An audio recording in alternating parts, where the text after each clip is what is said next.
सबसे पहले बच्ची को अपहरण किया गया। उसको बिना पेरेंट्स की जानकारी के उसको प्रयागराज स्टेशन पे ले जाया गया। उससे फ्रेंडशिप करके उस महिला द्वारा और उसके अन्य साथियों ने उसको मोटिवेट किया कि वो अपना धर्म परिवर्तन करें। एंटी नेशनल एक्टिविटीज में ये गैंग इन्वॉल्व है। ये एक फूलपुर थाना से संबंधित जो घटना रिपोर्ट हुई थी, उसमें परिजनों द्वारा सूचित किया गया था कि एक जो दलित कम्युनिटी की नाबालिग बच्ची है, जिसको एक मुस्लिम समुदाय की एक महिला के द्वारा अपने गैंग के कुछ साथियों के साथ मिलकर के उसका अपहरण किया गया। और उस अपहरण के करने के बाद में उसको पहले दिल्ली ले जाया गया, फिर केरला ले जाया गया, और केरला से वो बच्ची जो है सकुशल बरामद हुई। जब ये सूचना हमें मिली है तो उसके बाद सबसे पहला जो टारगेट था वो ये था कि बच्ची को कुशलता से बरामद किया जाए, और परिवारजनों की सहायता से केरला से बच्ची को बरामद किया गया।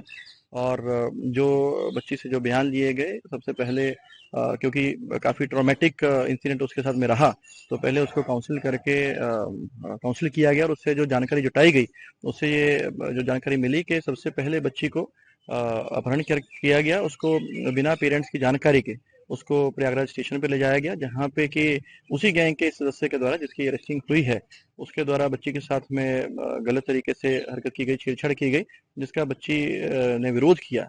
उसके बाद उसको दबाव बना करके और उसको डरा धमका करके दिल्ली ले जाया गया। दिल्ली से फिर अलग अलग राज्यों से होते हुए केरला ये गैंग उसको लेकर के गया, और रास्ते में और अभी तक लगातार उससे फ्रेंडशिप करके उस महिला द्वारा और उसके अन्य साथियों ने उसको मोटिवेट किया कि वो अपना धर्म परिवर्तन करें।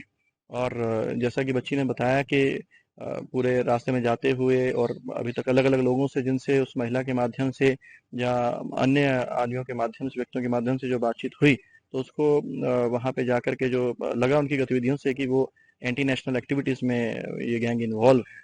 जिसके पश्चात वहाँ उसकी किसी तरह से वहाँ से छुट करके वहाँ से भागी, और वहाँ लोकल उसने हेल्प मांगी, जिसके बाद में जब हमें सूचना मिली तो परिवारजनों के साथ में बच्ची को बरामद किया गया है।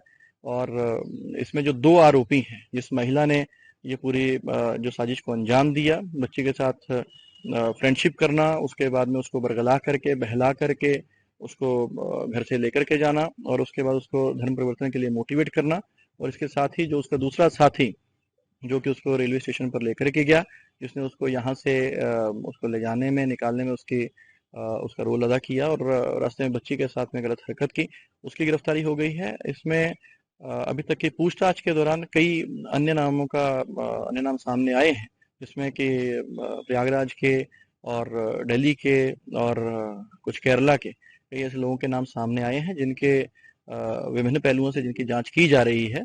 और हमारी अलग अलग टीमें जो हैं, इसमें जो अलग अलग पहलू आए हैं उनकी जांच कर रही हैं, और आगे और लोगों की गिरफ्तारी करके इसमें कार्रवाई की जाएगी। कुल कितने लोग सर इसमें इन्वॉल्व हैं? देखिए, जैसा मैंने बताया कि अभी तक इसमें 2 लोगों की अरेस्टिंग हो चुकी है, और कई अन्य लोगों के सामने नाम आए हैं, और अभी उनकी क्या संलिप्तता है, किस प्रकार से उनकी इन्वॉल्वमेंट रही है।